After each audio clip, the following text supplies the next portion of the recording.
cái đằng trước nào quay gương nào Trâm ơi Trâm à Bông ơi này quay lại đây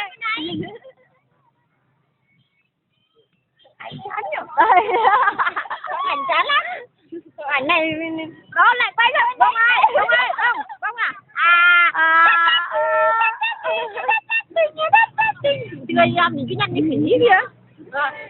em cứ nhăn như khỉ vậy ngồi lên đây ngồi lên đây đu với hai cháu được cái này người ta cho người lớn cứ ngồi được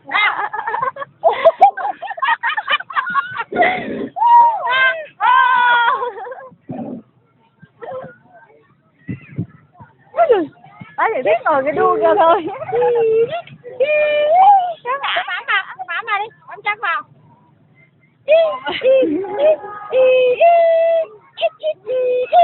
chị vậy thằng con nó trèo rồi bưng sau này đó ông trèo con đây